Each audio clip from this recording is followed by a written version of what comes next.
2025 সাল শুরু হয়ে যাবে, তো নতুন বছর শুরু হয়ে যাবে। তো আজকে বছরের শেষ দিনে একটু ভালো মন্দ রান্না করতেই হবে। তো কর্তামশাই তো বাড়িতে নেই, ও ডিউটিতে গেছে, সেজন্য আমি দেখো বাজারে চলে যাচ্ছি এরকম ব্যাগপত্র নিয়ে। দেখি বাজার থেকে কি আনা যায়। তো ভিডিওটা শুরু করার আগে তোমরা আমার চ্যানেলটিকে সাবস্ক্রাইব করে পাশে থাকা বেল আইকনটি ক্লিক করো, আর ভিডিওটা শুরু থেকে শেষ পর্যন্ত অবশ্যই দেখো। ভালো লাগলে লাইক শেয়ার কমেন্টস অবশ্যই করো। চলো বাজারে চলে যাই, বাজার থেকে কি আনি তোমাদেরকে দেখা।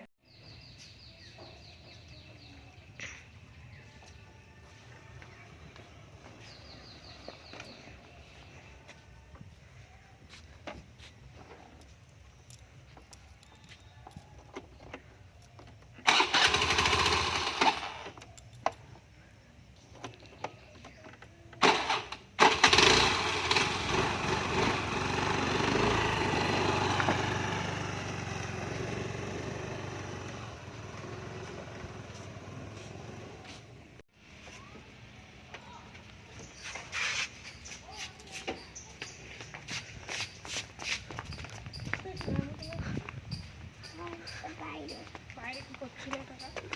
আমি তো ঠাম্মা সব ঘুরে বেড়াচ্ছিলাম।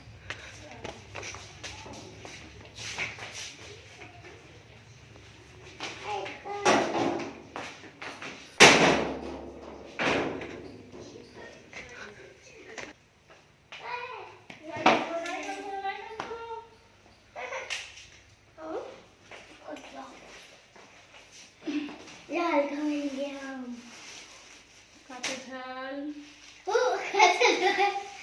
পালং শাক, সিম, সব পেয়ে গেল, ধনে পাতা, প্যাকেটে দাইনি আছে, সব পেয়ে গেল।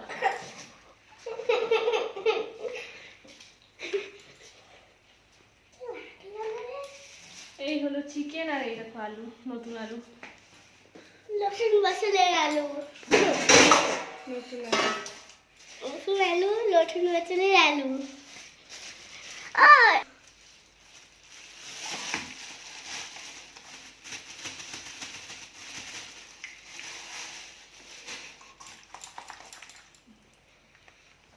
আজকে রান্না করব চিকেন আর পালং শাক চচ্চড়ি। শীতকালে আমার তো শীষ পালং হেভি লাগে খেতে, তোর পাপার ভালো লাগে না বলে আনে না, বাজারে গেলে এক গাদা অন্য অন্য সবজি নিয়ে চলে আসে, ফুলকপি টুলকপি এটা ওটা।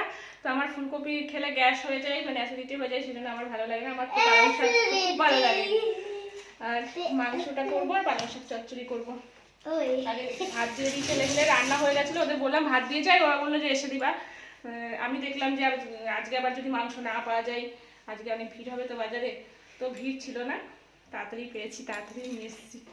এবার ভাত দিয়ে দিয়ে দেখি।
মাংসটা এখানে ধুয়ে নিয়ে দেখো নুন হলুদ ঝালের গুঁড়ো আর জিরে পাউডার দিয়ে মাখিয়ে রেখেছি।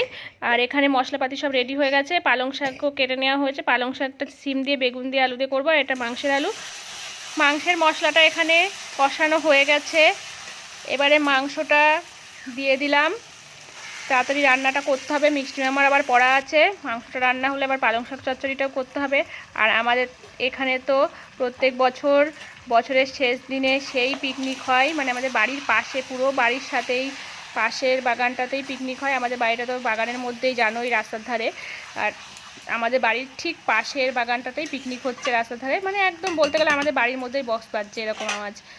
তো সেই জন্য ভিডিও করতে খুব অসুবিধা হচ্ছে, তাও করছি ওর মধ্যেই। তো আবার আমাদের বাড়ির পিছনে আমাদের বাঁশবাগান আছে, তার পিছনে ওখানে পিকনিক হচ্ছে, ওখানে আমার হাজব্যান্ডও আছে ওই পিকনিকে। তো এই দেখো মাংসটা কষানো প্রায় হয়ে গেল, এবার রান্নাটা তাড়াতাড়ি করতে হবে আমাকে। বললামই তো মিষ্টি মামার পড়া আছে, মিষ্টি মামা আবার তাড়াতাড়ি খেয়ে নিয়ে পড়তে যাবে। তো মাংসটা হয়ে গেলেই ওকে খেতে দিয়ে দেবো, কেননা ও তো আর পালং শাক চচ্চড়ি খাবে না। পালং শাক চচ্চড়িটা তো আমার খুব ভালো লাগে, সেই জন্য আমি নিয়ে এসেছি। তো অনেকটাই হয়ে যাবে।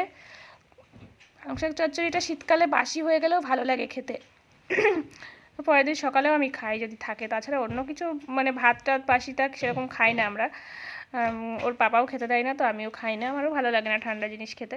কিন্তু পালং শাক চচ্চড়িটা শীতকালের এই যে শীষ পালংটা খেতে এত ভালো লাগে কি বলবো। আমার তো দারুণ লাগে, তোমাদের কেমন লাগে জানি না, আমার খুব ভালো লাগে।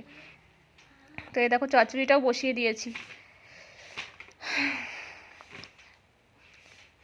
এবারে দেখো মাংসটা রান্না হয়ে গেছে, চচ্চড়িটাও এখানে রান্না হয়ে গেছে, সবাইকে খেতে দিয়ে দেবো।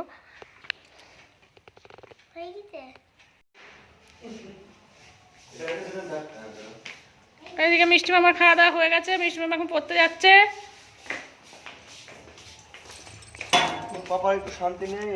হ্যাঁ, পাপা আজকে একদম দিতে যাচ্ছে, শান্তি নেই, কত কিছু নেই বলছে। দেখো ডেলি আমি দিতে যাই, আমি তাও দিতে যাচ্ছিলাম, আমি গাড়িটা বাইরেও রেখেছি, তখন বাজারে গেছিলাম।